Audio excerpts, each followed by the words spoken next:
Voilà. Alors, bonsoir à toutes pour l'instant. Peut-être qu'il y a des tous qui vont nous rejoindre plus tard. Bienvenue dans ce webinaire sur comment réussir sa reconversion professionnelle. Alors, bon, on le sait tous, la vie professionnelle, c'est pas une ligne droite. Euh, voilà, voilà, il y a des tours et des détours. En tout cas, moi, j'en suis une spécialiste.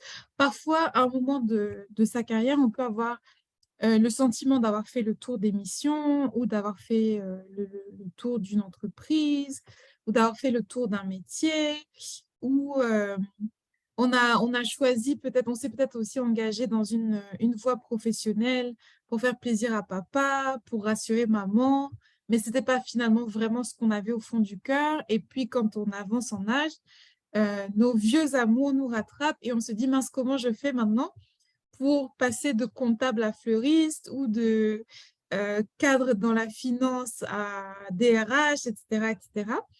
Donc, c'est ça, la reconversion professionnelle, donc c'est vraiment une problématique qui touche beaucoup, beaucoup de monde dans le milieu professionnel et encore plus depuis la crise de Covid, où beaucoup, beaucoup de professionnels se sont vraiment remis en cause sur leur mission, sur le sens de leur travail. Et du coup, voilà, il y a de plus en plus post-Covid de professionnels comme ça qui décident, qui choisissent de changer carrément le cours de leur carrière pour aller voilà, vers ce qui est le désir de leur cœur. Donc, pour en parler ce soir, nous sommes avec Tatiana Owena. Elle est la fondatrice de T-Owner Digital, une agence de marketing digital. Elle était avant dans le domaine de la qualité, si je ne me trompe pas, et donc elle-même a vécu ce phénomène-là de reconversion et de transition professionnelle, de changement professionnel. Voilà, donc Tatiana, je te passe la parole pour que tu te présentes de manière plus complète et puis que l'on puisse, comment dire, commencer à t'écouter. Ce ne sera pas que, c'est pas un cours magistral, donc c'est aussi une discussion, un temps d'échange, un temps interactif. Donc vous aurez l'occasion de poser vos questions et je vous encourage à le faire. Voilà. Il faut en profiter d'avoir ces partages d'expérience. Euh, mince. Voilà. Bon, Bienvenue donc aux derniers qui nous ont rejoints, Joël, Lisette, Brice et Jessie. Merci bien.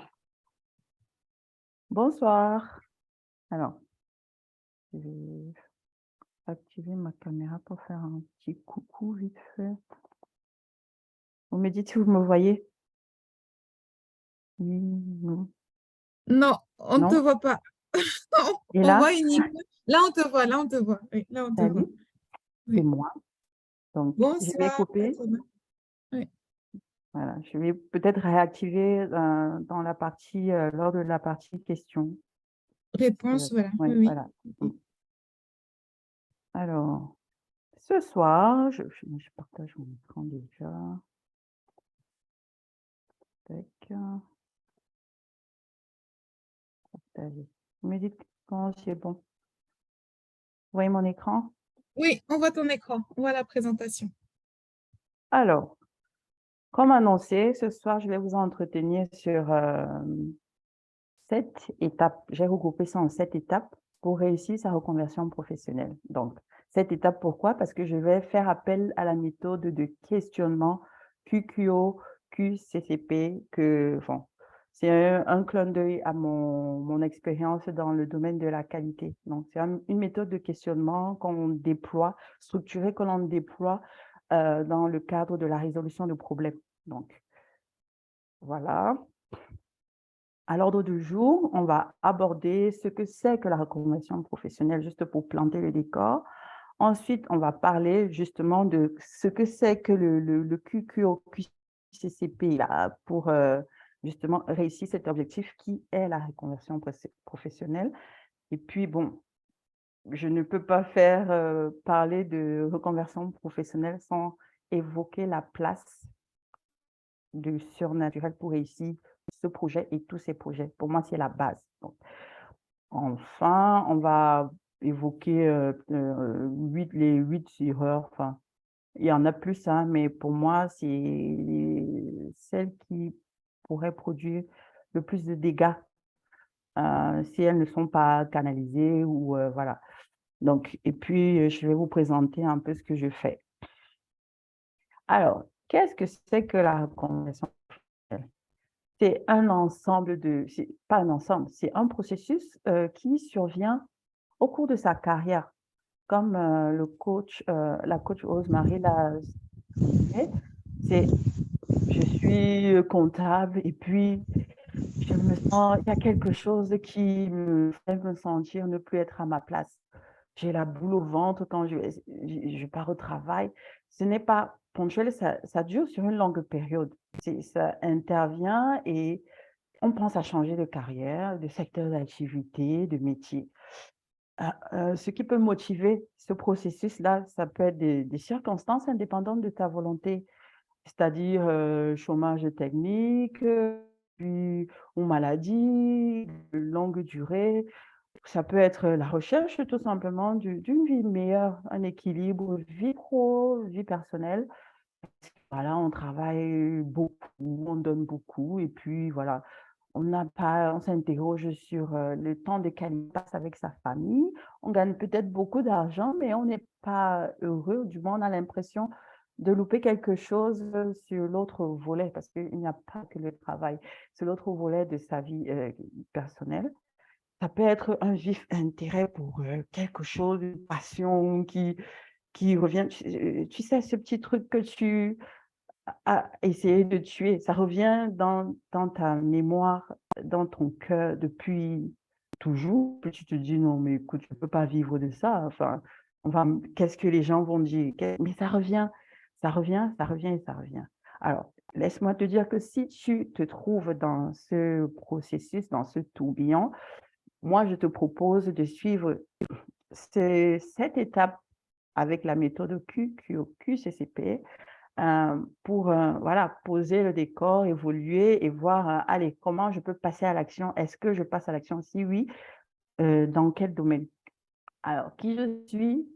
Moi, c'est Tatiana Owena, fondatrice du groupe T-Owner. Bon, là, parce que T-Owner, c'est un groupe qui englobe, j'ai plusieurs casquettes. Pour ce soir, on va parler du volet digital. Donc, T-Owner se veut une entreprise surnaturelle. Je dois le dire, c'est plus fort que moi. Surnaturel. Je vous expliquerai plus tard pourquoi. Alors, au-delà de la casquette dans le domaine de la gestion des projets qualité, je suis certifiée dans le coaching de motivation, thérapeutique, vie personnelle et confort. Enfin, vous voyez un peu le paquet qui concerne euh, euh, voilà, le coaching dans sa vie personnelle, au-delà de la vie, je pars au travail ou voilà.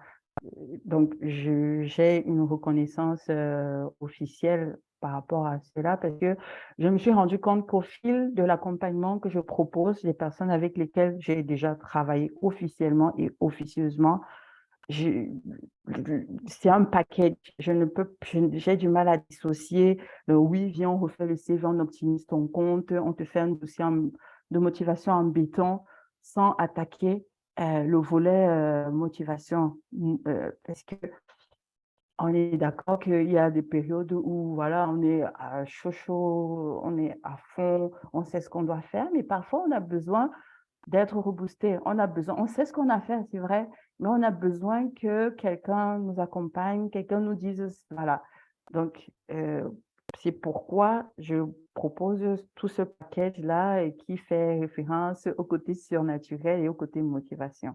Donc, je me positionne comme stratège en reconversion professionnelle pour faire court et en attraction de clients. Mon terrain, c'est LinkedIn, Google et l'intelligence artificielle.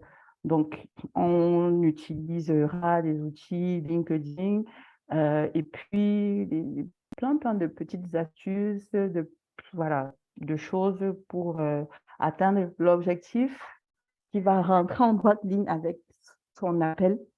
Et voilà. Qu'est-ce que le QQOQCCP? Le premier Q, ça concerne qui? On garde en mémoire on parle bien. L'objectif, c'est réussir ma reconversion professionnelle. Donc, le premier Q, c'est qui? Ah bon, j'aurais pu commencer par le quoi, le deuxième Q, mais bon, voilà. Le qui, c'est toi. C'est toi, Gaëlle, c'est toi, Larissa, c'est toi, Rosemary. Dans cette partie, tu te sens mal à l'aise. Tu te sens, tu te sens plus à ta place. Tu n'es plus motivé parce que tu envisages de passer à l'action, de faire autre chose. Par où je commence? Alors, je fais un état des lieux. Ça, vraiment, vous allez m'excuser, mais je ne sais pas si je peux dire des formations positives ou professionnelles, mais là, je fais vraiment appel à un bon nombre d'outils que j'ai utilisés en entreprise, qu'on a utilisés en entreprise dans le domaine de la résolution de problèmes, qualité, la gestion des projets qualité. Donc, tu fais ton état des lieux, tu fais ton audit personnel. Dans ton audit personnel, oui, je me sens mal à l'aise, je me sens comme ça. Est-ce que c'est le bon moment? Quel est l'impact de si je change maintenant sur mes finances, sur mon mari, mon épouse, mon copain, les enfants, la voisine? Bon, la voisine, c'est trop dit, mais bon, les personnes qui ont un impact, enfin, qui constituent ton sillage proche, voilà. Quel est l'impact si je démissionne, l'impact dans mon entreprise? Est-ce que si je suis mon chômage, je pourrais accéder à mon chômage? Voilà, on ne se lève pas un bon matin et puis bon, sauf en cas de force majeure, question de vie ou de mort. Il faut qu'il y ait ce questionnement. Et pour cela, je propose un ensemble d'outils aussi que je développe dans l'accompagnement que je fais. Donc, tu vois, est-ce que mes finances me permettent de tenir, si je lève le pied pour 3 mois? Est-ce que je peux me permettre? Quels sont les risques? Quelles sont les conséquences et tout? Donc, tu envisages l'impact de ta décision pour décider si, allez, j'y vais ou je me dis, je reste encore là pour 2 mois et puis voilà, le temps de voir les choses, autrement. Donc, pour cela, je propose de faire son analyse SWOT. Vous devez savoir, si vous avez certainement entendu parler de ça, c'est établir ses forces et ses faiblesses, par exemple, pour voir, donc, par rapport à ce que j'ai mis à proposer là, remplacer juste la partie entreprise par toi, Larissa, par toi. Tu te dis, alors, quelles sont mes forces? Quels sont mes points à améliorer? Quelles sont les opportunités par rapport à ce que je pense que je dois faire? Qu'est-ce que les gens disent de moi? Qu'est-ce que je fais facilement? Qu'est-ce qu'on me dit que je fais naturellement sans avoir l'impression, on n'a pas l'impression que je travaille? Qu'est-ce que je fais avec plaisir? Comment je m'y prends? Voilà, tu vois? Tu fais ton petit SWOT, ça marche, hein?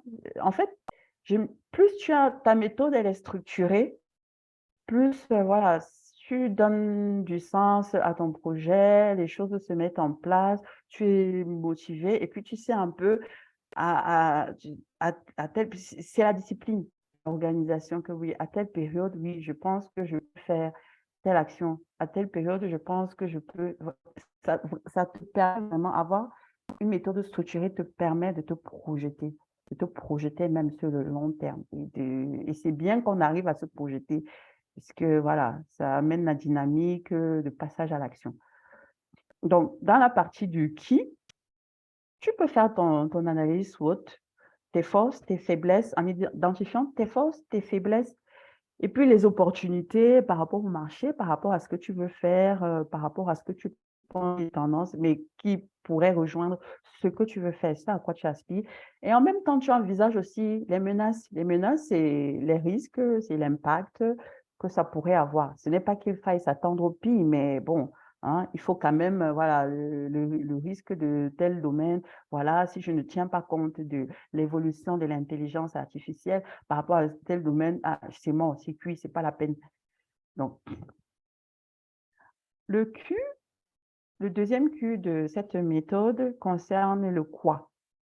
Ben, dans le quoi, on va plus en profondeur de son questionnement personnel. pour réussir sa reconversion professionnelle. Je me suis posé cet ensemble de questions. J'ai fait l'état des lieux, l'étude de marché. J'ai regardé un peu ce qui est tendance, comment ça a évolué. Avant, je voulais être, on dit quoi, sapeur-pompier. Mais maintenant, il y a une autre version de sapeur-pompier. On intègre, voilà. Tu as fait, tu as balayé, tu as défriché le champ, tu as balayé. Maintenant, tu sarcles, tu racles, tu prends les mauvaises herbes, tu débroussailles un peu et puis tu jettes. Maintenant, tu vois qu'est-ce que tu tu as une vision, tu prends de la hauteur par rapport à tout ça et maintenant tu prends ta loupe pour cibler, c'est-à-dire on va un peu plus en profondeur, on gratte. Il s'agit ici d'avoir la confirmation de son appel. Dans le processus de confirmation, là, je suis obligée de revenir sur le surnaturel. C'est si tu peux faire un jeûne, si tu peux faire une prière, tu fais appel à un expert, voilà. Pour être sûr que non, je ne vais pas me louper. Je pense que, pas qu'il soit, que si tu te trompes, il est trop tard, c'est la fin, les carottes sont cuites, non. Mais pour éviter de tourner en rond et d'évoluer toujours avec ce sentiment de mal-être-là, il vaut mieux bien faire les choses et faire appel à celui qui a tout créé, celui qui connaît tout, celui qui a la sagesse infinie, pour être sûr. Ça, je parle vraiment de mon vécu. Je parle du vécu des personnes que j'ai déjà eu à accompagner, qui viennent au départ pour X raisons, qui pensent que c'est X domaine dans lequel elles doivent se tourner. Et au fil du travail ensemble, ah ben, ça n'a rien à voir avec ce pourquoi on a commencé le travail. Donc, c'est très, très important de faire cette étape-là avant de commencer à postuler où, dans quoi, voilà.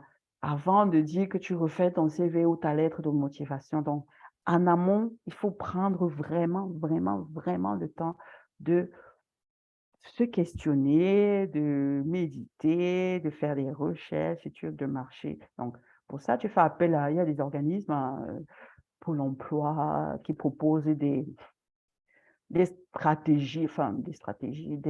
moyens, des méthodes pour découvrir son soin intérieur.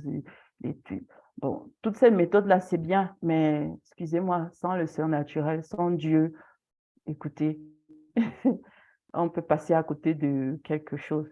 Voilà.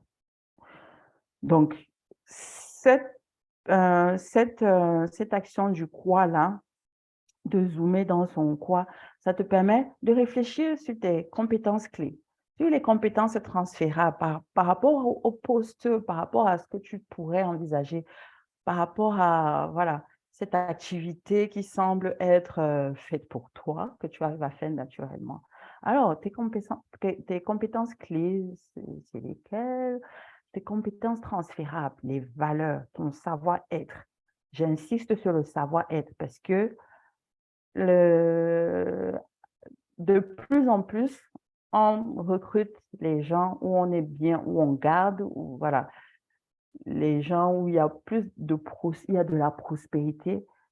Lorsque le savoir-être est, bon, je ne vais pas dire parfait, mais voilà, si tu as cette capacité à dégager ce truc, à être bien avec les gens, parce que tu peux être fort sur le plan technique, mais si tu ne sais pas transmettre, si tu ne sais pas travailler en équipe, si tu ne sais pas échanger, si tu ne sais pas, laisse-moi te dire que tu cours à ta perte, tu vas te cogner la tête. Je ne dis pas de faire semblant, mais c'est de plus en plus important. Le savoir-être est de plus en plus recherché en entreprise. Et même pour les chefs d'entreprise, pour garder ses employés, pour garder les partenaires, les partenariats et tout, si ton savoir-être est down, vraiment, tu as beaucoup de chances de ne pas prospérer, évoluer ou prospérer. Voilà. Donc, c'est ça, tu zoomes, tu te demandes, mais qu'est-ce qu'il me faut donc? Je pense que c'est tel métier-là. Qu'est-ce qu'il me faut pour passer de ce point A dans lequel je suis aujourd'hui, pour tendre vers mon point B, est-ce que je suis prêt ou prête à payer le prix? Quel est mon objectif SMART? Je mets SMART sur naturel parce que ton objectif, en fait, doit servir. En fait, tu ne dois pas te positionner pour le volet je recherche un nouvel emploi. Ce n'est pas simplement comme un demandeur d'emploi. Tu dois te positionner, le mettre même dans ton CV comme un apporteur. Je vous apporte mon offre. Pardon. C'est-à-dire, quand tu échanges avec le recruteur ou avec, je sais pas, les partenaires, ils sentent que non, tu vas nous apporter de la valeur ajoutée. Pas simplement, non, il ou elle vient pour prendre, vient juste pour faire son truc, et puis son salaire, et puis c'est tout, bof, bof. Non, c'est objectif SMART, oui, il faut respecter le S qui veut dire ça, le M qui veut dire un peu de tout ça, mais surtout penser aux autres, comment je sers les autres, comment à travers le travail que je vais faire dans mon petit bureau, derrière mon ordinateur, ça va impacter le client, le dernier, dont le dernier maillon, le consommateur final du produit. Comment je me rends utile, comment, voilà, ça va au-delà de contribuer au développement de l'entreprise dans laquelle on travaille, pour laquelle on travaille. C'est comment j'apporte un plus à l'humanité, comment je sers mon prochain à travers ce que je fais aujourd'hui. Voilà. Donc, tu fais tout ça, tu évolues, les choses se précisent, tu intègres dans ton plan d'action. Ensuite, on passe au où. Dans le où, c'est tu te reposes la question par rapport à ce que tu penses vouloir faire. Est-ce que je reste en France ou je sens qu'il faut que je sois en Angleterre? Ou je sens qu'il faut que je sois en Suisse? Il faut que je retourne au Cameroun? Il faut que je retourne aux États-Unis? Est-ce que c'est ici? Est-ce que ce poste-là, c'est un poste avec plus de responsabilités ou moins de responsabilités? Ça, vraiment, il faut faire le tour, il faut se les poser ces questions. Il faut se les poser ces questions. Dès que tu as des réponses, voilà, tu intègres dans ton plan d'action. Après, tu reviens dans le Q du quand. Le quand, c'est le délai. Il faut absolument se fixer un délai. D'accord, je me sens, c'est plus ma place ici, je dois être ailleurs, je suis appelée sur d'autres cieux. Je me donne ce n'est pas le bon moment parce que les finances ou parce que l'école, les enfants sont encore à l'école, machin, et puis voilà. Ou alors il y a telle donnée qui fait en sorte que, bon, écoute, ce n'est vraiment pas le bon moment pour se jeter à l'eau. Ben, je me dis dans 6 mois, dans 1 an, dans 9 mois, je dois être à X endroit. Donc, ça veut dire parallèlement, donc tu sais exactement, donc en le faisant, tu arrives aisément, je vais dire ça ainsi, à supporter d'aller tous les matins offrir ton temps, tes talents dans un endroit où tu ne te sens plus à ta place. Tu te dis: «OK, je fais ça pour tel objectif. Je fais ça parce que voilà, donc à X période, à X date, je serai à tel endroit» et c'est comme ça. Donc ta vision là, elle doit être claire et intégrer le délai, un délai, pardon. Dans la partie C, c'est comment. Alors, comment je fais pour réussir ma reconversion professionnelle? Comment je fais pour aller j'ai identifié que oui, c'est tel poste, la tendance du marché, c'est ça, et puis il y a ChatGPT qui est arrivé, et puis il y a ci, il y a LinkedIn qui fait ci, il y a voilà. Comment je fais? Je me fais accompagner ou pas du tout? J'estime que non, j'ai suffisamment d'expérience pour, surfer sur la vague et voilà. Ou alors, je le fais tout seul, je fais des recherches ça et là. Quand j'ai envie de postuler, je postule. Quand ça me pique, je ne postule pas. Dès qu'il y a un événement, extérieur qui vient faire chavirer un peu ton avis là, tu baisses les bras, tu as postulé, tu as envoyé 10 fois et puis on ne t'a pas répondu, on t'a répondu une fois ou pas du tout. Ton moral est down et puis, voilà, on va voir dans un mois et voilà.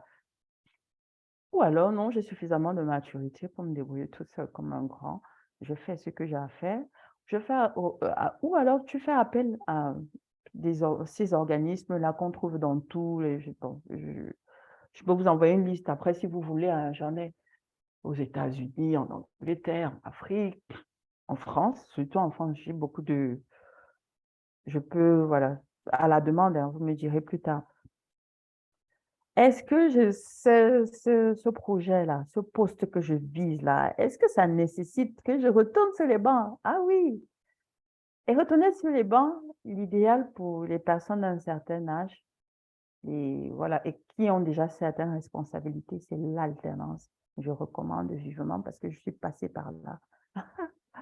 Faut pas avoir peur d'être avec les bébés. Tu sais pourquoi. Tu sais ce que tu vas viser, tu sais ce que tu vises, tu sais pourquoi tu le fais. Donc, envisager l'alternance plutôt que... Parce qu'avec l'alternance, c'est, je peux dire, tout bénef. Pour le cas de la France, je parle du cas de la France. Ailleurs aussi, ça se fait. Je pars à l'école, X jours, parfois une fois par semaine, le reste, je pratique. Le reste, je suis en entreprise. Donc, ça te permet de garder la main, ça te permet à la fois de continuer à avoir un salaire, une expérience et des collègues, et peut-être dans le processus, dans ta recherche ou l'endroit où tu as envoyé ton dossier pour faire ton alternance, ton expérience professionnelle, ta formation professionnelle, professionnalisante, c'est dans la boîte de tes rêves. Et tu te comportes tellement bien, tu travailles tellement bien qu'on décide de te garder. Et l'alternance, pourquoi? Parce que c'est l'entreprise qui finance, qui voit ton potentiel et qui finance, enfin, qui a un besoin et qui ne veut pas recruter ou qui n'arrive pas à trouver le profil parfait pour X ou Y raison. C'est l'entreprise qui finance ta formation et qui te paye. Donc, toi, tu te dis, je pars dans cette entreprise pour 1 an ou 2 ans parce que voilà, voilà, mais je n'ai pas du tout envie de finir là-bas. Je vais aller ailleurs. Ce n'est pas grave. L'entreprise te forme et te paye. Je ne sais pas si vous vous rendez compte. Et donc, l'alternance, je recommande vivement. Sinon, voilà. Et puis, tu n'hésites pas, tu fais appel à LinkedIn, vraiment, c'est un potentiel énorme.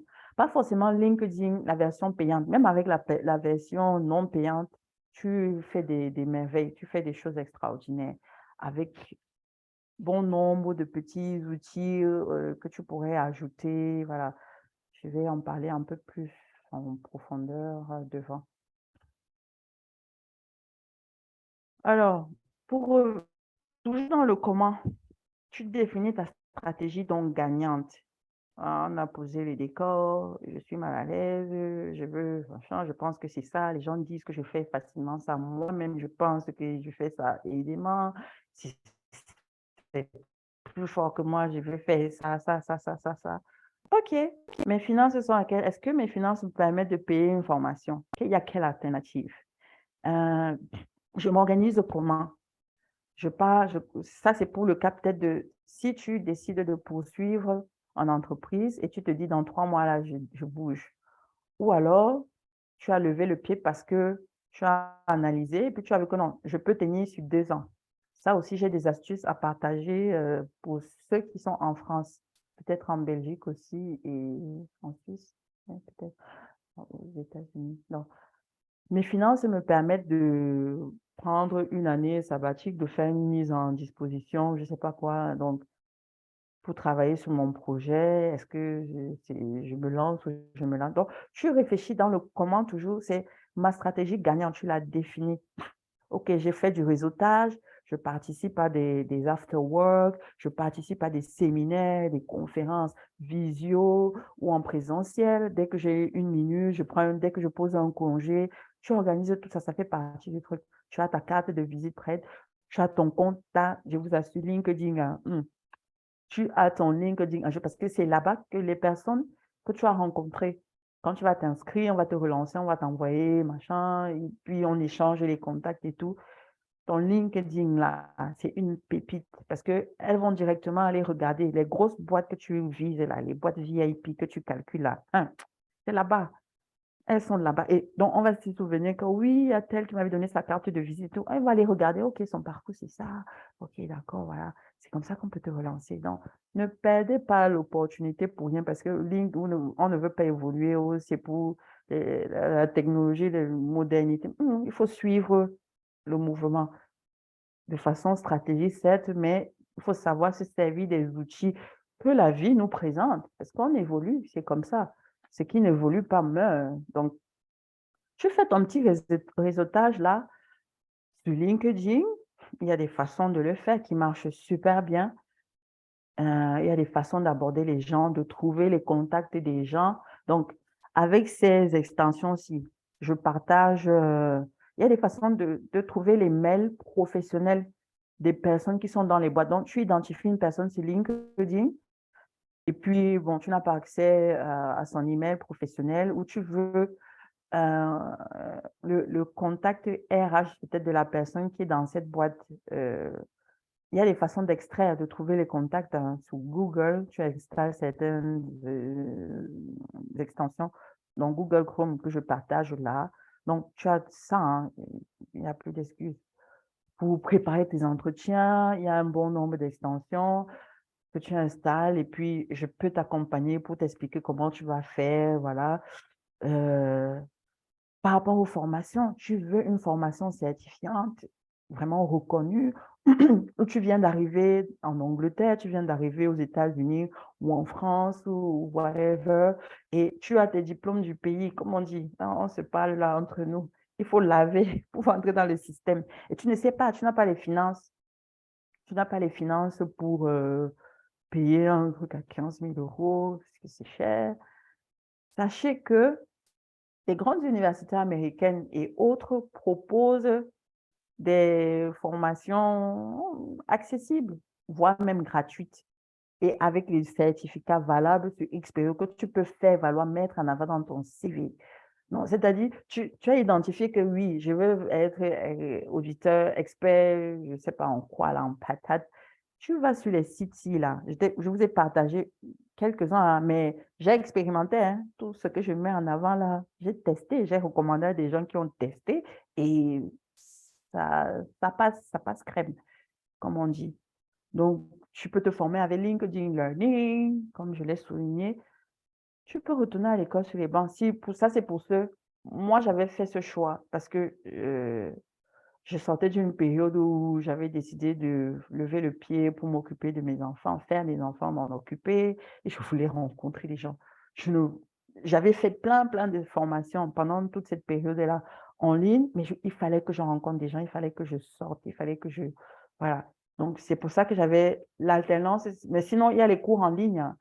Faut choisir la version en ligne. Donc, c'est pour ça que, au-delà de parler, ça c'est l'alternative accessible, moins chère pour tout le monde.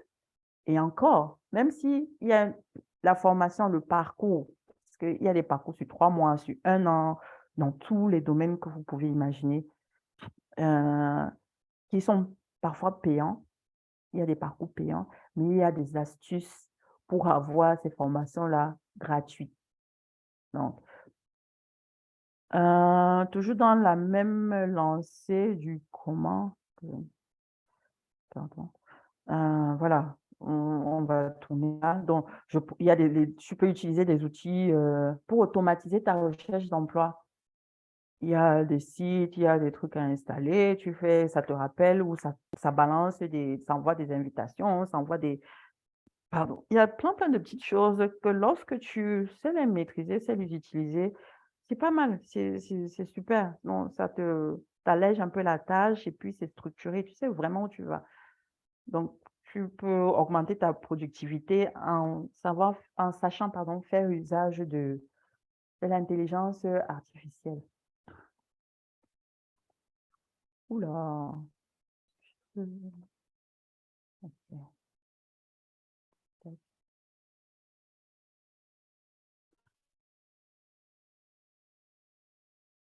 ok.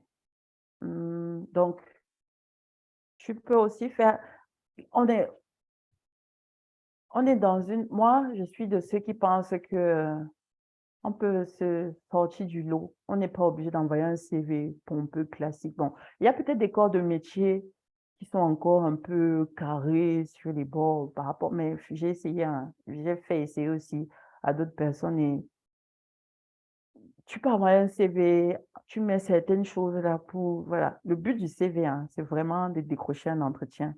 Donc, il y a certaines petites choses à faire, à intégrer, à coup sûr, même si tu n'as pas le poste, parce que tu décroches l'entretien et puis tu pars te vendre. Si tu arrives à te vendre, parfait, on te garde. Si tu ne fais pas bien les choses, ben, écoute, malgré les pépites que tu vas mettre dans ton CV, voilà.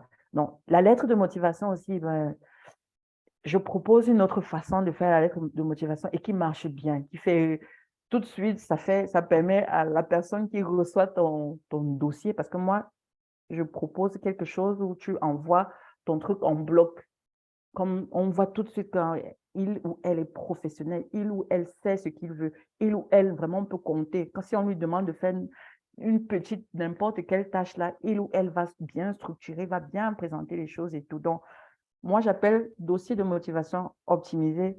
Ça inclut un CV optimisé, une lettre de motivation, une lettre de recommandation, un tas de petites choses.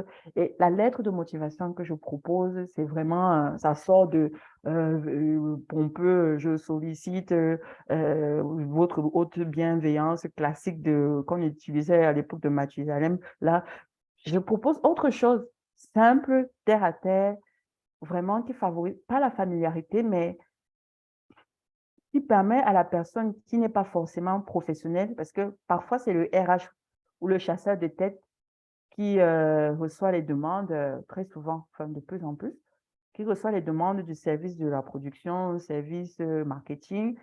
Donc le RH, la RH, quand elle fait les annonces, quand on a tel poste ouvert et tout, elle n'est pas forcément seule, ce n'est pas pour le service de ressources humaines. Donc, elle n'a pas forcément, tu vas envoyer le CV, elle ne connaît pas les mots techniques, elle ne connaît pas. Donc, ta lettre de motivation, ça peut, la façon dont tu vas tourner les mots, elle peut se projeter. Elle peut avoir, se dire que non, cette personne-ci, OK, je peux te la recommander parce qu'il y a tel volet de cette façon qui ressort, et puis elle transmet ton CV au professionnel qui, lui, a besoin de toi. Donc, on fait les choses autrement, on évolue. Donc, ça, c'est des petites pépites qui marchent bien et que tu peux intégrer pour réussir. Ça entre dans le processus de reconversion professionnelle aussi, dans le comment je peux envisager les choses dans ma stratégie gagnante. Maintenant, on va attaquer le deuxième C qui est combien. Dans le combien, on entend le coût. Combien ça coûte? Combien ça va me coûter d'engager ma reconversion professionnelle? La quantité de ressources. Dans le coût, c'est vraiment si je décide de faire ma formation, mon alternance, ou alors ma formation en ligne, ou alors l'accompagnement, j'aurais besoin de combien? Si je lance ça dans le 15 mars, le mois prochain, ou je me donne encore 2 mois, voilà. J'ai posé les questions, j'ai appelé à gauche, à droite pour faire telle formation. On a besoin de ci, ça. J'ai besoin de 5 formations ou de 2 formations, d'une formation. La première, je peux faire ça et puis il suffit que j'entre en entreprise et puis l'entreprise va prendre ça en charge. Ça va me coûter combien d'abord? Ce que moi, je peux gérer avec mon budget, avec ce que j'ai là. Si je dois me faire accompagner, combien ça va me coûter? J'ai besoin de combien de temps pour économiser ou pour, enfin, je sais pas, soit je retourne faire un boulot pour pouvoir financer parce que je sens que c'est important. Je sens qu'il faut, voilà. Donc, dans le combien tu intègres dans ton plan d'action pour la réussite de ta reconversion professionnelle, le coût. Tu intègres aussi la valeur, tu te projettes, tu intègres la partie énergie là. Énergie, c'est discipline au planning. Si j'ai dit dans mon planning, ou le coach a dit que dans mon planning, là, le dimanche, j'enlève mon CV, je retire. Comme ça, la lundi, je serai la première personne quand machin. Tu suis minutieusement le plan, stratégie. Non, mon énergie là, ça veut dire qu'il faut que je mange bien. Ça veut dire que si je faisais la fête tous les week-ends, je ne dis pas qu'il ne faille pas prendre soin de soi ou se faire plaisir, mais tu revois un peu tes produits. Tu entres dans une phase de, on va dire quoi, de, tu te focalises, tu as un projet, un grand, grand projet. Parce que tu sais que le projet là, ça aura cet impact sur les autres, ça aura cet impact sur ton énergie, sur ton bien-être, parce que tu te sens mal à l'aise d'être assise là où tu es aujourd'hui. Donc, mon énergie, comment je fais? Qu'est-ce que je mets en place? Je diminue mon temps sur les réseaux sociaux, je diminue mon temps de fête. Voilà, les enfants, je m'organise comme ça, je lève le pied par rapport à ça. Je prends une nounou, je fais venir la cousine ou je m'entends, voilà. Stratégie par rapport à mon énergie parce que je me suis dit, j'ai 3 mois pour aller décrocher mon saint graal. J'ai 3 mois pour aller m'asseoir là où je dois être. J'ai 3 mois. Donc, je mets en place des stratégies pour atteindre cet objectif. Donc, mon énergie là, c'est sacré, mon énergie. Je fais attention à ce que je regarde avant de m'endormir parce que la créativité, les réponses et tout, c'est généralement, voilà, très tôt le matin au réveil, quand tu tournes un peu sur ton lit là, ou alors comment je m'organise? Je me lève tôt, je me lève tôt 2 fois par semaine. Je ne peux pas courir parce qu'il faut que je reste concentrée. Les choses négatives qui me tirent vers le bas parce que tu sais que, écoute, tu n'es pas seul sur la terre. Donc, il y a des circonstances qui vont arriver de tous les côtés. Comment je reste pas, indifférent ou indifférente, mais comment je me protège, comment je préserve mon énergie pour ma vision, comment je préserve mon énergie pour ce projet-là. Donc ça, c'est envisagé. Bien sûr, il faut bien s'alimenter, penser à bien s'alimenter, à dodo, voilà. Tout ce qui te tire vers le bas ou qui que tu dois vraiment mettre ça en avant. Voilà, pardon. Et puis le temps, donc en parlant d'énergie, j'ai intégré énergie et temps. Donc énergie, c'est vraiment, je consacre un peu plus de temps à ceci. Je passe les temps de qualité tel jour par semaine. Le samedi, je peux m'engager. Si je travaille, parce qu'il y a une chose, hein, autant si tu décides de te mettre en arrêt ou si tu décides de démissionner et de réfléchir sur ton projet, de développer ta stratégie, en allant un peu travailler, là où tu étais avant. Autant il y a de nouvelles habitudes qu'il faut développer parce que, OK, au début, c'est chouette, c'est cool, on a plus, la pression de: «Il faut absolument que je dorme tôt». Vous savez, le petit truc là, quand dimanche arrive, tu penses que la semaine dis donc, tu penses que lundi arrive là, il faut encore retourner au travail, il faut ce machin, tu es sur les nerfs ou de ce petit stress. Autant quand tu sors de cette phase-là, tu lâches prise, tu as le tout ton temps, tu te lèves si tu veux, à l'heure où voilà, tu n'as plus la pression d'aller courir, les embouteillages, il faut arriver tôt, il faut aller gérer ci, ça.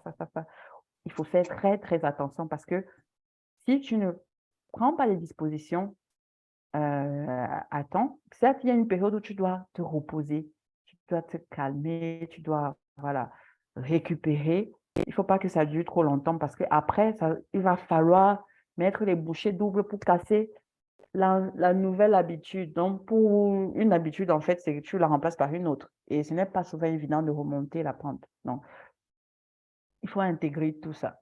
Non, je décide de travailler sur mon projet tout en restant en entreprise. Je me suis donné 3 mois.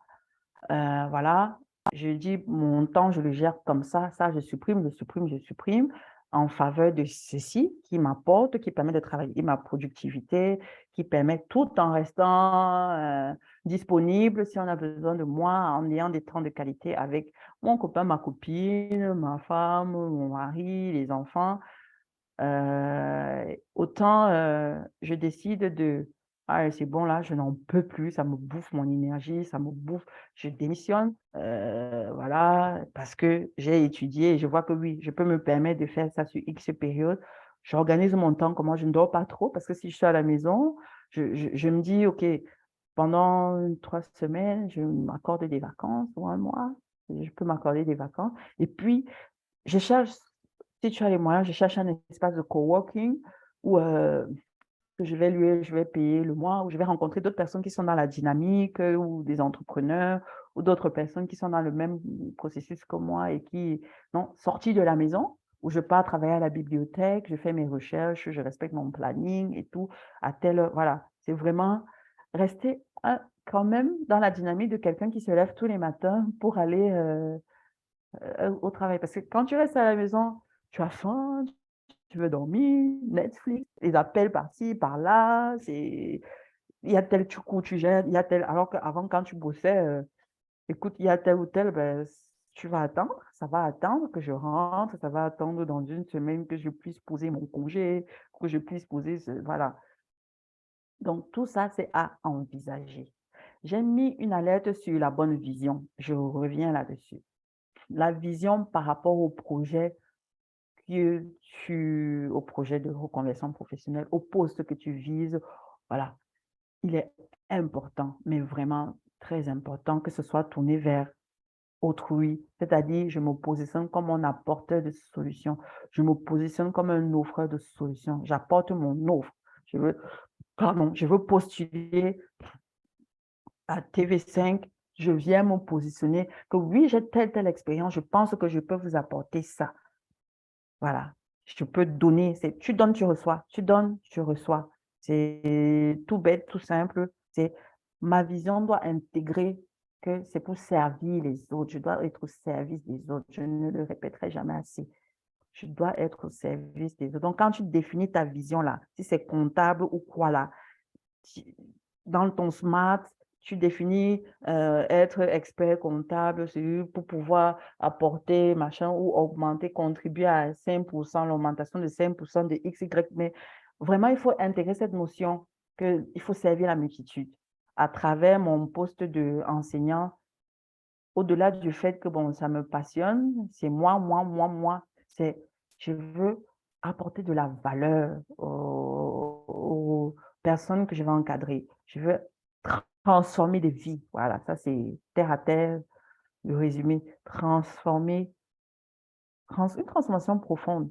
Au-delà d'être enseignant être prof de mathématiques, c'est que la mathématique, quand moi là j'entre dans la salle et que je parle à ces élèves ou voilà, aux élèves ou aux étudiants que j'encadre, ça permet de faire si tu ouvres, tu déclares, voilà. En fait, dans ta vision, il faut le faire, hein. Mais ce sont des petites choses que l'on, vraiment, oh, bof, bof, je vais être enseignant et tout dans 10 entreprises et tout. Mais ton pourquoi là doit aller au-delà de toi. Ça doit être tourné vers les autres. Voilà. Ensuite, le P, la dernière lettre de cet outil de questionnement, qui est le P, c'est vraiment le pourquoi.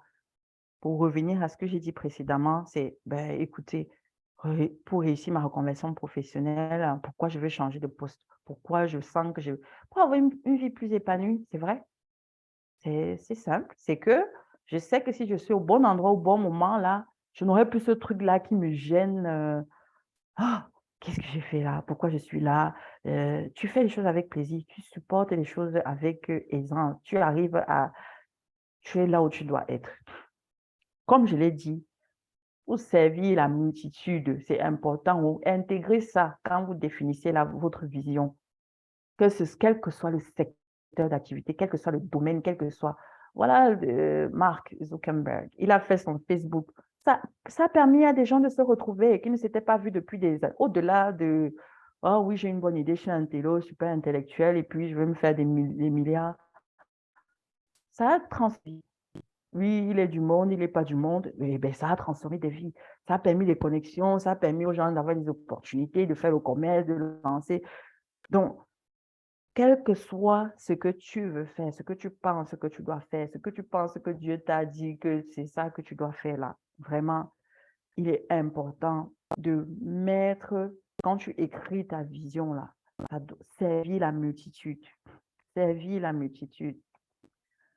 Voilà, tu apportes une vision qui transforme et qui développe. Donc, la vision, elle doit être globale et tournée vers autrui. Bon, j'ai un peu anticipé. Bon, maintenant qu'on a brossé les 7 lettres de la méthode de questionnement, je vais partager avec vous 8 erreurs que l'on peut commettre dans ce processus de reconversion professionnelle qui pourrait, ce n'est pas une fatalité, hein, on peut renverser la tendance, on peut changer les choses, mais voilà, c'est des petites choses qui, là, gardez en tête que je parle de mon expérience, l'expérience des personnes que j'ai accompagnées officiellement et officieusement, mais vraiment. Donc, première erreur, ce serait de ne pas se connaître suffisamment. C'est que je pense que je vais faire X, voilà, je me lève un bon matin, je lâche tout et puis je ne prends pas le temps de me dire, oh là, alors, est-ce que j'ai telle compétence?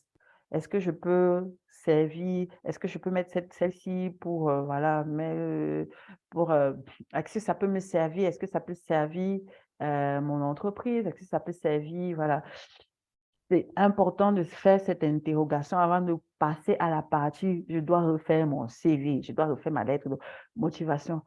Peut-être aussi, hein, cela n'empêche pas que la connexion divine, là, ça fait que, voilà, quelqu'un surgit de nulle part et te dit, ah, envoie ton CV là. C'est c'est possible, mais fais bien les choses. Prends le temps de te questionner, de t'interroger. Mes valeurs. Oui, je veux travailler dans telle grosse boîte. Est-ce que les valeurs qu'on défend dans cette boîte-là, est-ce que ça correspond aux miennes? Est-ce que je vais pouvoir être en accord?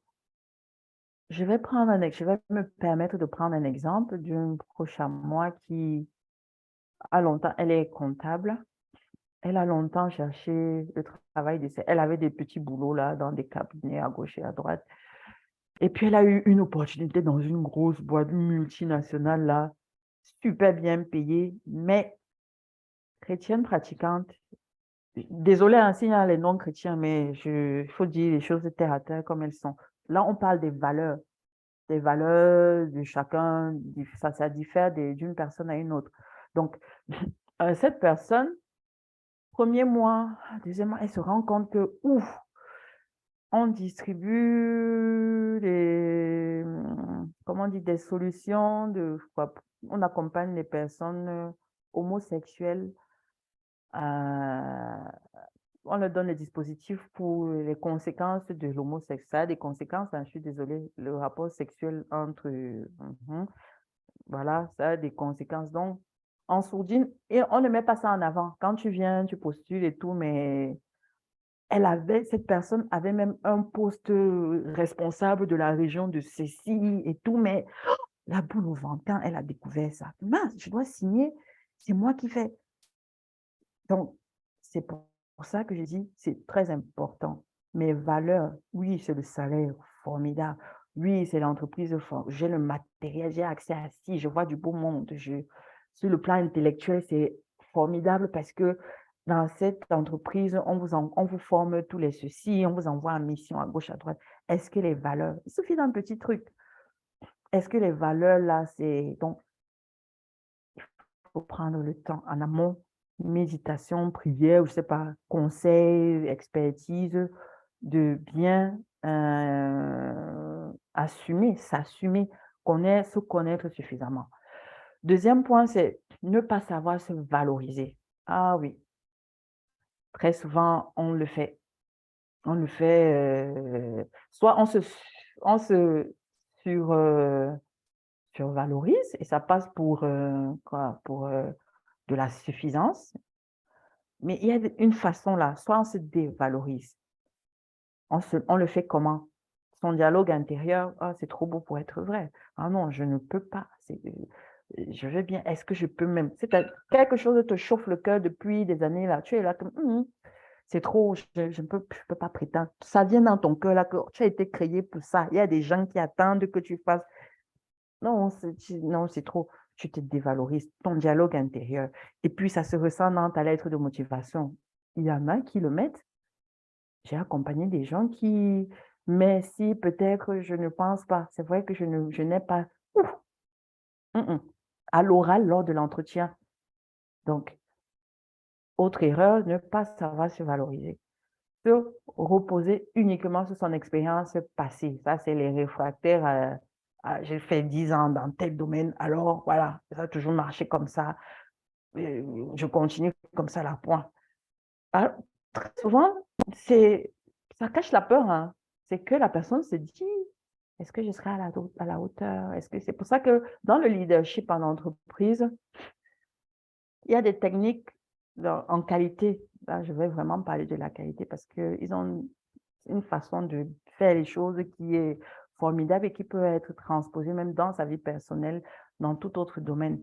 Donc, pendant tous les X périodes, on interroge les employés sur vraiment le service, le ressenti en entreprise, comment tu te sens et tout.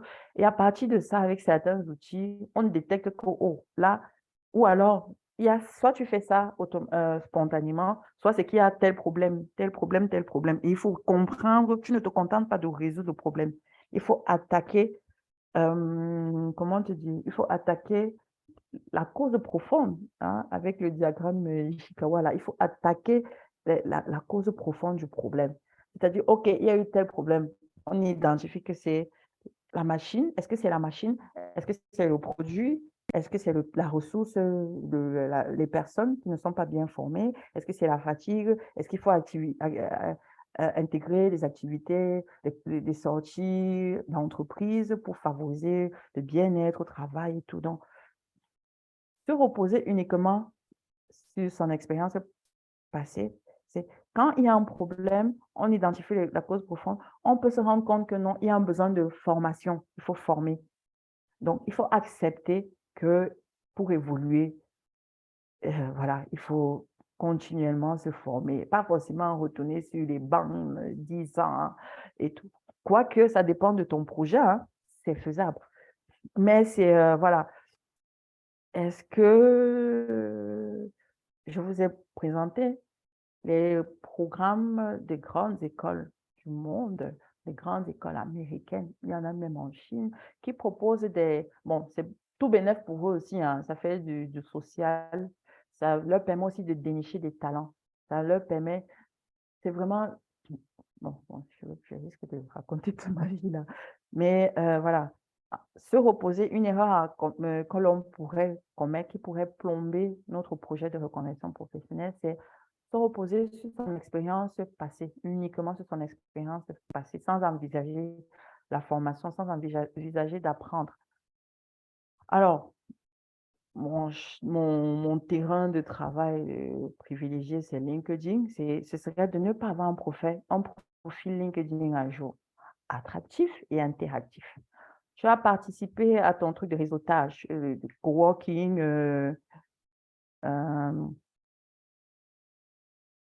il y a quelqu'un qui a levé la main. Je propose, bon, Rosemary, je peux prendre les questions ou on termine d'abord? Non, en fait, ce que je te proposais, finis ta présentation, comme on est D'accord. déjà sur les 8 heures, c'est la fin, et Oui, on aura un temps de questions-réponses. Il y a déjà quelques questions dans le chat, oui. et on prendra la personne qui a levé la main. Mais D'accord. on va faire. Je n'ai pas lu parce que je risquais de Oui, sortir. oui, Ouais. voilà. Ok. Donc, ne te perds pas dans le D'accord. fil de ce que tu dis. Finis la présentation et on prendra toutes les questions à la fin. D'accord. Alors, donc, j'étais à la partie de ne pas avoir un profil. Donc, tu as fini ton réseautage, tu as participé aux séminaires, conférences gratuites, payantes, tu as réseauté, tu as partagé ta carte ton CV, pardon, ta carte de visite. On est d'accord que LinkedIn, c'est le CV de demain, c'est le CV à l'international. Tu es à Bamako, là. Tu rêves de travailler aux États-Unis ou au Canada. Mais attends, c'est LinkedIn, c'est l'entreprise que tu calcules, c'est là-bas. Donc, euh, ton profil doit être à jour. Ton profil doit être attractif. Attractif, c'est que, bon, tu alimentes quand même, tu réagis ou quand on te... Voilà. Pourquoi tu dois le faire? Parce que ça te permet d'être Ça permet à LinkedIn, à la plateforme LinkedIn, de mettre ton profil en avant quand peut-être un chasseur de tête cherche un responsable qualité ou un responsable marketing. Quand il va taper, si ton profil est interactif, si ton profil est bien à jour, il y a toutes les informations et tout, ça permet à LinkedIn de te mettre en avant, c'est-à-dire quand quelqu'un va faire sa recherche sur toi, sur ton expérience, quelque chose, des mots-clés qui concernent quelque chose que tu as eu à faire et que tu as mis en avant sur LinkedIn, eh bien, ton nom va apparaître. Ton nom va apparaître. Donc, ça, il faut bien faire les choses. De l'autre côté, tu peux ne pas te préparer suffisamment avant un entretien d'embauche. Ça, ok, ton CV, ton dossier de motivation, il est en béton. Ton CV est nickel, parfait. Il est tellement parfait que tu as réussi à décrocher un entretien. Mais tu arrives à l'entretien, tu n'es pas préparé. Ça, c'est pas... Il y a la préparation et puis, bon, le vestimentaire aussi compte, hein, et l'attitude. Mais je mets l'accent sur la préparation. Voilà, ça va englober tout ça. Autre erreur, c'est de ne pas postuler suffisamment pendant ton processus et de baisser les bras. Tu as postulé, puis on ne t'a pas répondu, et puis, oh, est-ce que je vais... Tu laisses tomber. Persévérance. Persévérance. Autre erreur aussi, ce serait voilà, de ne pas demander de l'aide, hein. Ça ne fait pas... Moi, je l'ai fait, hein. Les gens le font de plus en plus. Tu es dans ton coin, tu es coincé. De l'aide, ça peut être le réseautage. De l'aide, ça peut être l'accompagnement. De l'aide, ça peut être l'expert. Voilà. Donc, c'est on enlève la peur, on enlève la fierté, on enlève... J'ai la boule au ventre là qui me dit que je ne suis plus à ma place là. Je suis consciente que ma vision, je suis consciente que ma vision maintenant doit intégrer que je dois servir mon prochain, je dois servir la multitude à travers ce que j'ai à offrir. Donc, j'ai essayé seule, je tourne en rond, j'ai l'impression que ça va aujourd'hui, ça va pas demain. Va demander de l'aide. Demande de l'aide. Il y en a qui peuvent t'accompagner gratuitement. Il y en a juste un petit mot, juste un dire, OK, regarde, je me baladais sur le réseau social XY et puis j'ai vu qu'il y a tel qui a postulé ça. Ou alors, non, je suis dans un groupe là qui ouvre ta bouche, demande de l'aide. Fais un mail ou appelle ou fais un SMS. Fais-le, mais c'est important. Et puis, manquer de zèle. Manquer de zèle, c'est dans le sens où tu as investi ton argent, tu investis ton temps pour te faire accompagner et tu ne fais pas du tien. C'est-à-dire, on te dit, fais comme ça, tel jour, fais ci, ça, ou il y a telle réunion, telle entrevue, on se voit, ou machin. Tu ne fais pas ta part de travail. Non, ça ne marche pas comme ça.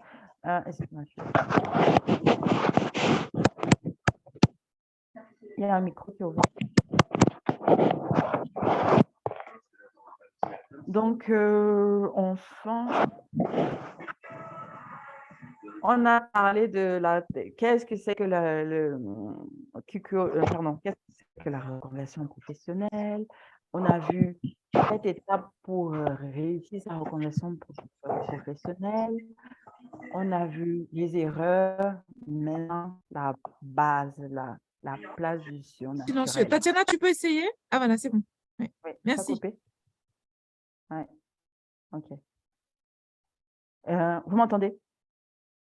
Oui, on t'entend, on t'entend. Donc, pour moi, j'aurais pu commencer par là, la place du surnaturel. Parce que je vais vous laisser relire, hein, parce que bon, j'ai vu qu'on est à 21 heures là, donc il faut qu'on bascule aux questions. Quand on va vous partager, tout ce que je vais vous dire, c'est que au-delà du fait que je veux le travail de mon rêve, si tu bâtis sans Dieu, c'est en vain que tu le fais. J'ai mis quelques références bibliques. Quand tu ne sais pas comment faire la sagesse, la connexion divine, il y a la parole de Dieu qui te dit, fais ça, demande-moi, je vais te donner la sagesse.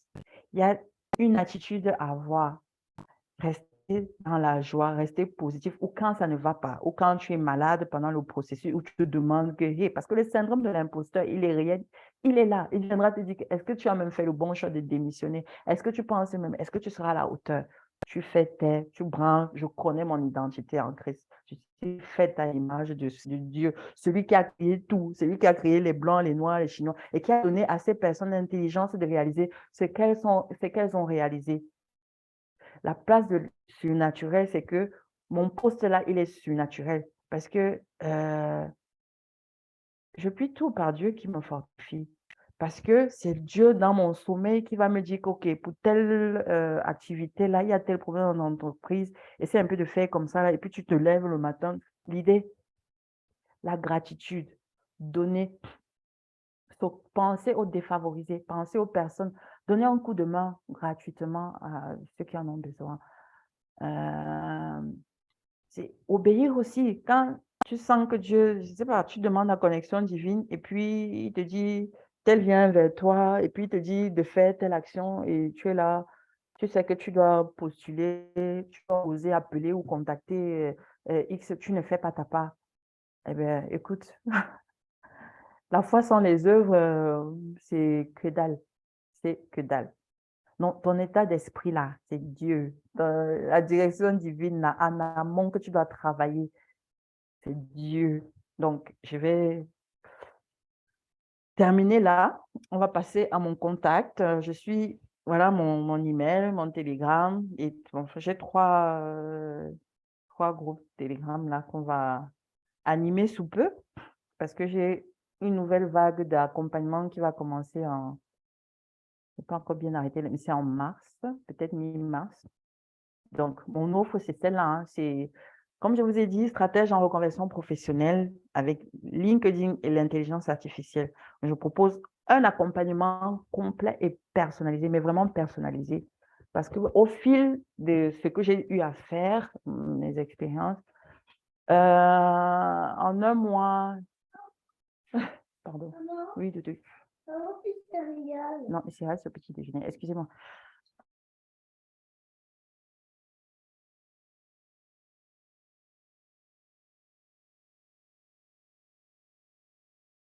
Excusez-moi. Donc, voilà. Je vous laisserai lire. Hein. On va vraiment passer aux questions, sinon on va dormir. Donc, Voilà. je propose un accompagnement. Oui, voilà, ça. Et puis ça, on va partager et vous aurez tous les détails. Donc, merci. Merci de m'avoir suivi. Et puis, question. Voilà. Merci beaucoup. Mince, attends, on va mettre là. Voilà, alors merci beaucoup Tatiana pour la présentation qui était très intéressante et très complète. On va commencer, donc on va prendre les questions au fur et à mesure.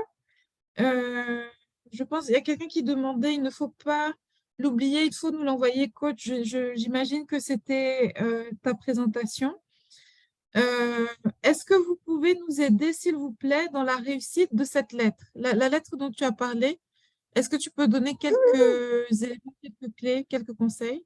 La lettre de motivation. Oui, Ce que je peux faire, c'est là, comme ça, je peux envoyer. Quand je vais envoyer le PDF du cours, je peux envoyer un modèle qui oui, marche bien. d'accord, Ouais. d'accord. Peut-être Ok, me rappeler, je me le note. oui, Ouais. merci. Euh, Pourrions-nous avoir la vidéo enregistrée? Oui, si vous êtes inscrit par email, vous allez recevoir le replay demain voilà, de la séance de ce soir.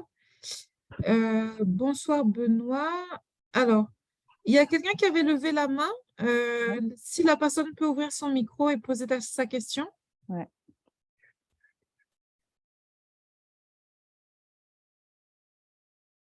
Je ne sais pas qui c'était. Donc, la personne qui avait levé la main dans le chat, si vous pouvez ouvrir votre micro et poser votre question ou la poser dans le chat.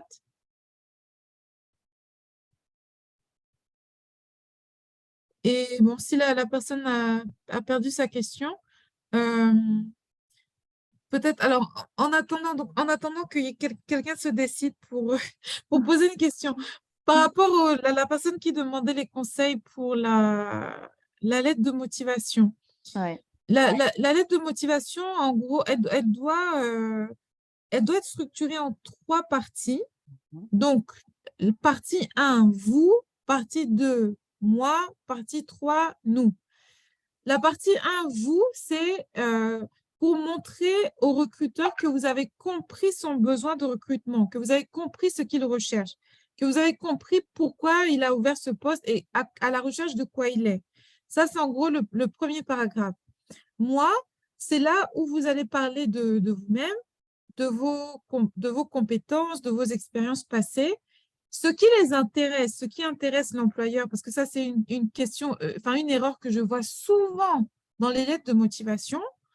En gros, l'employeur s'en fiche totalement de ce que vous avez fait, ce que vous êtes en train de faire. Lui, ce qu'il veut, c'est la démonstration que vous êtes capable de faire les missions qui sont écrites dans la fiche de poste. Donc, si à l'heure actuelle, vous faites des fichiers Excel toute la journée, c'est ça votre quotidien, mais que dans la fiche de poste, on demande quelqu'un qui sait faire des tableaux dans un autre, je sais pas, quelqu'un qui sait faire du montage vidéo, l'employeur, ça lui apporte rien que vous sachiez faire des fichiers Excel. Lui cherche quelqu'un qui fait des montages vidéo. Donc, dans la partie nous, vous devez lui rassurer que voilà, peut-être à mon église, peut-être, même si ce n'est pas dans le cadre de votre boulot, soit dans mon précédent poste, je faisais des montages tous les jours, ou bien à mon église, c'est moi qui fais les montages du culte du dimanche, ou bien à mon club de sport, quand il y a des compétitions, c'est moi qui filme et qui fais les montages des matchs. Il veut juste savoir ce qui est listé dans la fiche de poste, est-ce que oui ou non, vous savez le faire. Tout le reste, ça ne l'intéresse pas. Donc, ça, c'est une erreur que je vois souvent. Les gens mettent des tartines et des tartines et des tartines sur ce qu'ils font, ce qu'ils ont fait. Et ça n'a rien à voir avec la fiche de poste. Je me dis, mais quel est l'intérêt, en fait, pour le recruteur? Ce n'est pas son problème. C'est pas son problème. Donc, ça, c'est la partie moi. Dernière partie, une partie nous, c'est ce que disait Tatiana. Quand on cherche l'emploi, quand on est demandeur d'emploi, quand on est chercheur d'emploi, il faut vraiment quitter de la posture où vous êtes en train de mendier du travail. Il n'y a personne sur cette terre qui recrute par charité, sauf si c'est votre grand-mère, sauf si c'est votre maman, sauf si c'est votre oncle peut-être, mais sinon personne ne recrute par charité. L'entreprise recrute parce qu'ils ont un besoin. Ils ont identifié que, tiens, pour développer nos ventes, on a besoin d'ajouter un commercial. Pour développer, je ne sais pas si c'est une entreprise chimique, pour faire plus de médicaments, on a besoin de recruter un chercheur. Si c'est un média, pour faire des meilleurs reportages, on a besoin de recruter un journaliste. Donc, l'offre de poste correspond à un besoin. Maintenant, dans la partie nous, comme ce que disait Tatiana, vous devez expliquer ce que vous avez à apporter à la balance. C'est-à-dire comment peut-être vos aspirations, vos buts, etc., et les aspirations de l'entreprise peuvent se rejoindre et se rencontrer pour faire quelque chose de merveilleux pour le développement de l'entreprise.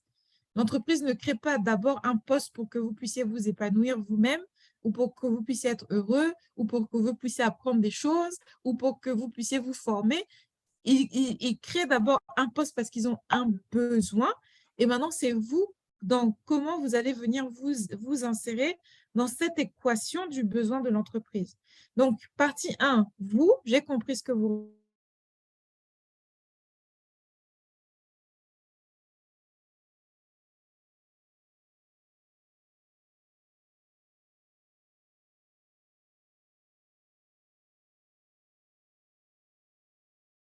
Allô?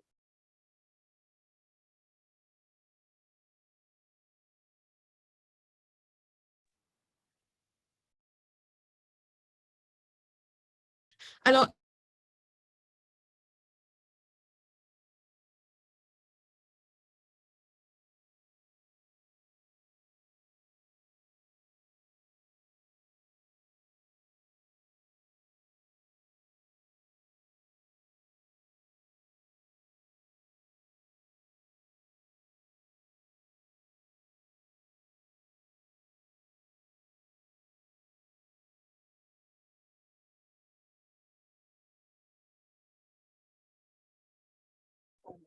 voilà, mes excuses. Bon, ce sont les réalités de l'Afrique, surtout l'Afrique centrale. Je n'avais pas ce genre de problème quand j'étais à Brazzaville. J'étais déconnectée quelques minutes. Est-ce qu'il y a quelqu'un qui a des questions? Anyone? Des questions, des questions? Des questions dans le chat? Quelqu'un qui veut lever la main? Ah, voilà. Ah mince, en fait, tout le monde était déconnecté de la réunion, désolée. Ah voilà, je Ouais. vois la main levée de Benoît. Je crois que Tatiana aussi est de retour dans la salle. Voilà. Donc, Benoît, tu peux ouvrir ton micro et poser ta question?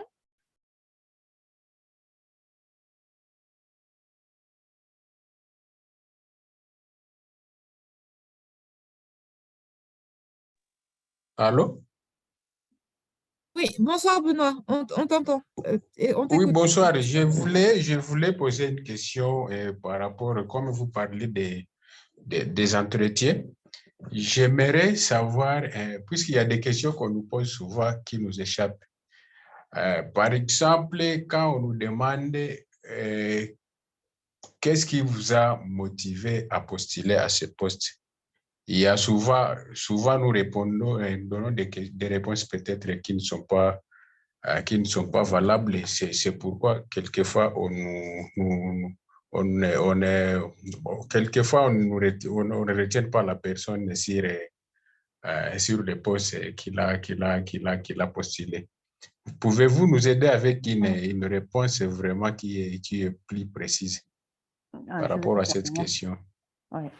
Ce que je peux dire par rapport à ça, c'est il faut se connaître et savoir comment valoriser ses expériences passées. Alors, tu as une offre, tu dois étudier les mots-clés, comprendre l'offre.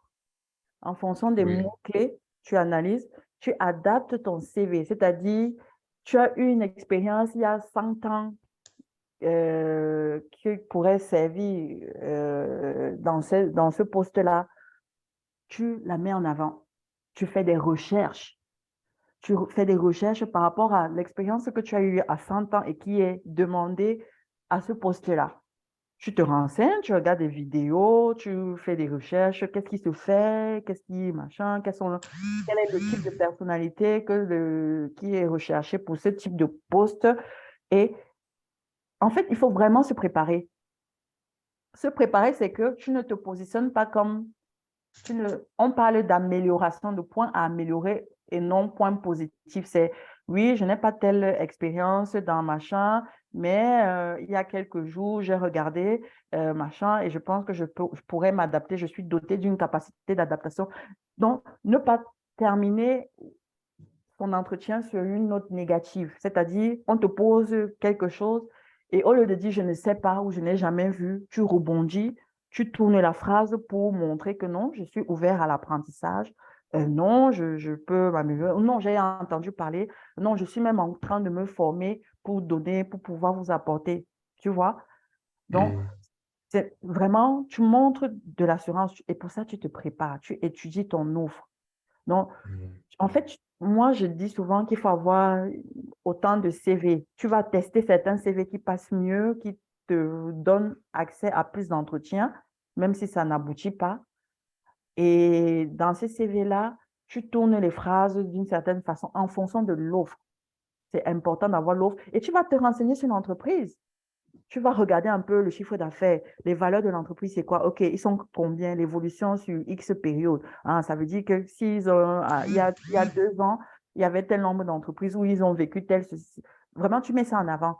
Et avec les mm. petites astuces que je partage dans le CV qui vont attirer l'attention du recruteur, on peut passer du truc formel à entreprise, travail, apport, ce que je sais, ce que je sais faire, ce que je veux faire, ce que je peux vous apporter à la vie personnelle. Là, les enfants, c'est comment, pourquoi tu as levé le pied pendant X période? Non, c'est que je pense que la famille, c'est important et que si c'est équilibré sur le point familial, en fait, il faut être vrai. Il faut être vrai. Il faut se valoriser. Il y a toujours le moyen de valoriser le temps où tu n'as pas été en activité ou le temps où tu as été en activité et que tu as fait quelque chose qui n'avait pas d'importance, le fait de le mettre en avant, ça montre ton savoir-être. Ça montre qu'on peut compter sur toi. Ça montre que tu n'abandonnes pas. Ça montre que si on te donne un travail et que tu l'as tout de suite, tu machin, au lieu de dire que je le sais ou je ne sais pas, ça montre que tu es intègre, tu es honnête et que tu es prêt à dire, OK, je vais demander de l'aide. OK, je vais faire une certification pour un peu savoir, voilà. Au lieu de non, je ne sais pas tout de suite, je suis fermée, je ne veux pas, comme on ne peut rien me dire, et voilà. Donc, c'est ça. Et puis, ça rassure aussi l'employeur, hein. Ça veut dire que tu vas partir de l'entreprise tu peux donner un avis positif. Tu ne vas pas forcément, voilà, même si les choses ne se passent pas bien, tu ne vas pas aller révéler les secrets. Donc, c'est s'arranger, se connaître, maîtriser l'offre d'emploi, étudier l'offre et adapter ce que j'ai déjà eu à faire dans mon passé et ce que je peux faire sur l'avenir pour et faire des recherches sur l'entreprise, c'est très important. Et pour montrer à l'entreprise que, ben voilà, je n'ai peut-être pas X, mais je peux faire ça pour arriver, ou je peux vous proposer mieux. C'est X que vous voulez, mais sur X, Y, je peux vous apporter plus que ça. Parce qu'il y a ça qui se fait, qui est sur le marché et qui est plus valorisant, tu vois? Donc, c'est un peu ça. En fait, et pour compléter en fait et appuyer la réponse de Tatiana, la question pourquoi, c'est quoi? Pourquoi vous avez voulu postuler? Pourquoi? En fait, ça reprend cette question-là. La bonne réponse reprend la partie nous de ta lettre de motivation. C'est-à-dire, je me connais. Je sais, j'ai fait peut-être un espèce de mini bilan de compétences. Je sais, je connais mes forces, je connais mes faiblesses. Je connais ma proposition unique de valeur. Je sais ce que j'ai à apporter à cette entreprise. Deux, je connais l'entreprise. Je sais où l'entreprise va. J'ai fait mes recherches avant d'aller passer mon entretien. Je connais les tendances du marché où se positionne cette entreprise. Je connais les perspectives de cette entreprise. Donc, je connais l'entreprise. Maintenant, trois, comme a dit Tatiana, je maîtrise l'offre de poste. Je l'ai comprise de A à Z.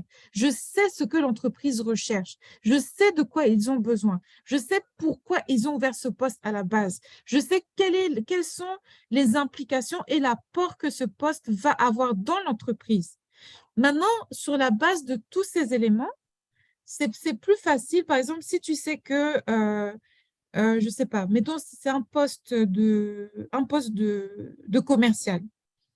Tu sais que c'est une entreprise, je sais pas, qui est sur un marché qui est hyper concurrentiel, mais en même temps en pleine croissance, donc où il y a du potentiel, mais il y a vraiment de la concurrence. Ils ont besoin de bons commerciaux pour pouvoir, parce qu'ils ont tel gros concurrent, tel gros concurrent. Ça, tu le sais parce que tu as fait tes recherches sur Internet.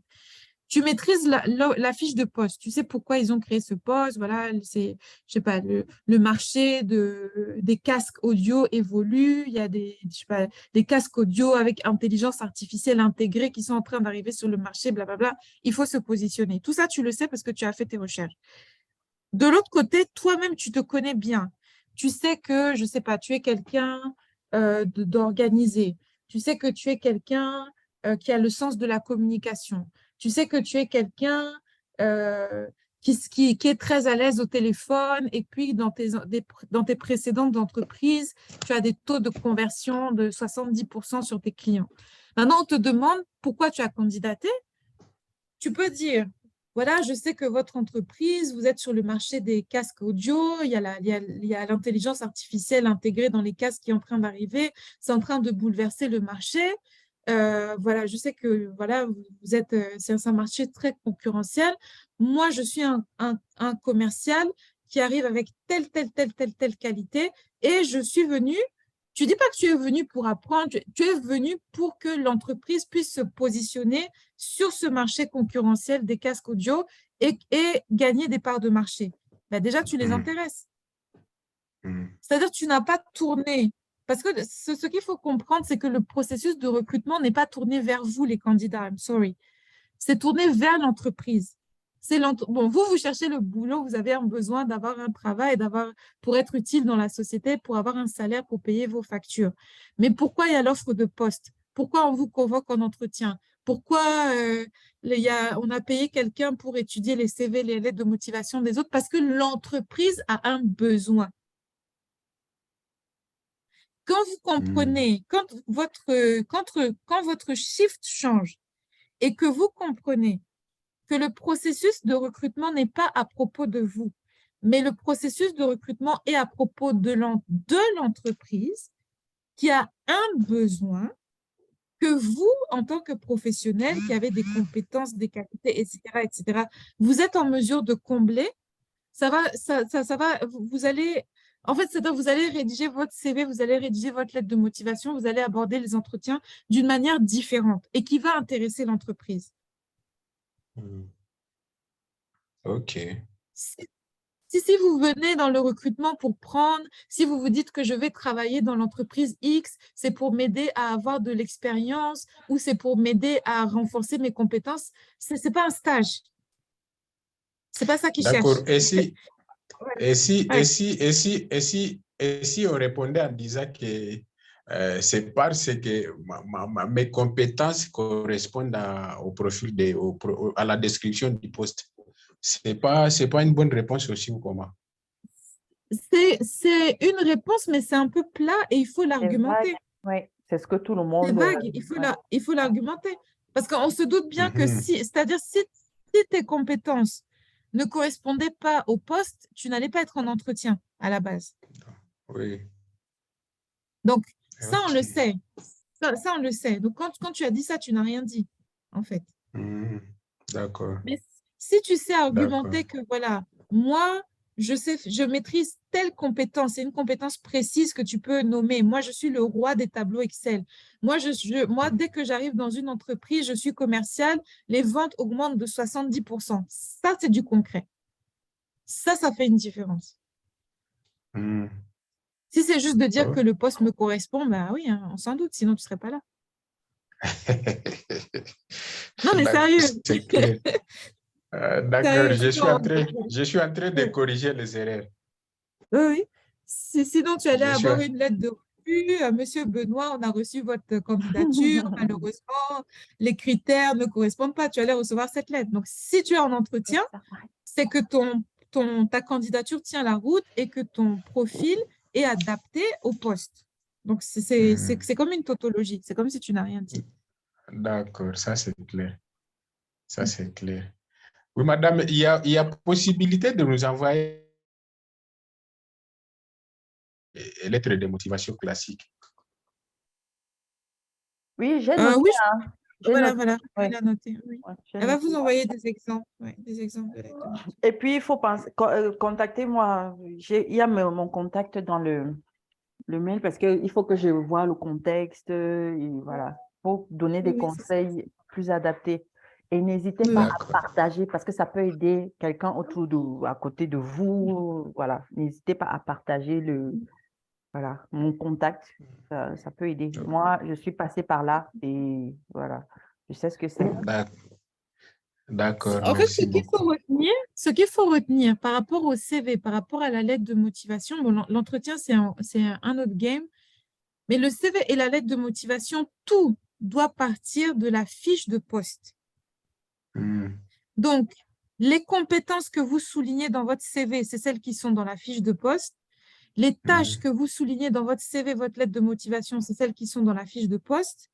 Les savoir-être que vous soulignez dans votre CV, voilà, tout c'est vraiment, c'est-à-dire si vous savez comment on analyse une fiche de poste, comment on fait ressortir les mots-clés, les choses essentielles de la fiche de poste, votre taux de réponse, taux de convocation d'entretien va déjà énormément augmenter.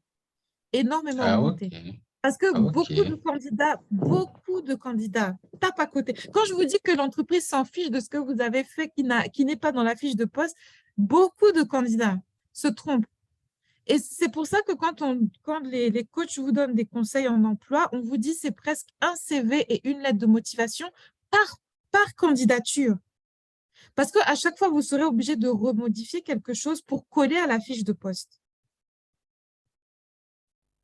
Pour que quand le recruteur lit votre CV, quand il lit votre motivation, il se retrouve. Il sait que oui, il avait mis tableau Excel dans la fiche de poste, il retrouve ça dans le CV, il retrouve ça dans la lettre de motivation. Il avait mis, je ne sais pas, tel logiciel de comptabilité, il avait mis ça là-bas, ça y est chez vous. C'est ça qu'il cherche en fait.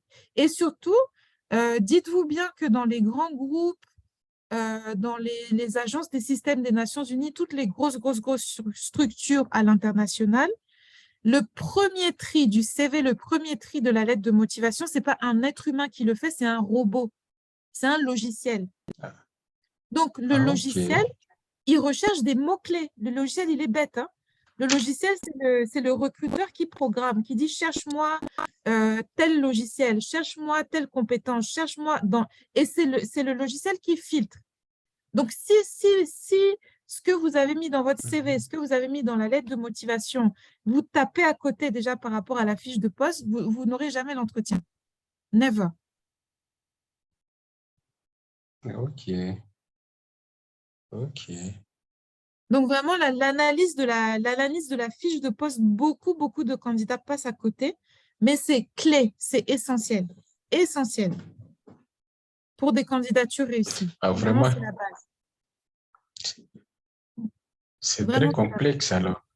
Oui. Ah, Vraiment, c'est la base. Non, Après, ce n'est pas, pardon, d'accord. c'est pas si ce n'est pas complexe. En fait, compliqué, hein. c'est l'habitude. Ouais, c'est Ouais. l'habitude. C'est qu'il faut C'est-à-dire quand vous savoir allez lire prendre l'offre. l'habitude de voilà, Ouais. lire l'offre, voilà, et savoir relever dans l'offre quels sont les points clés. Mhm.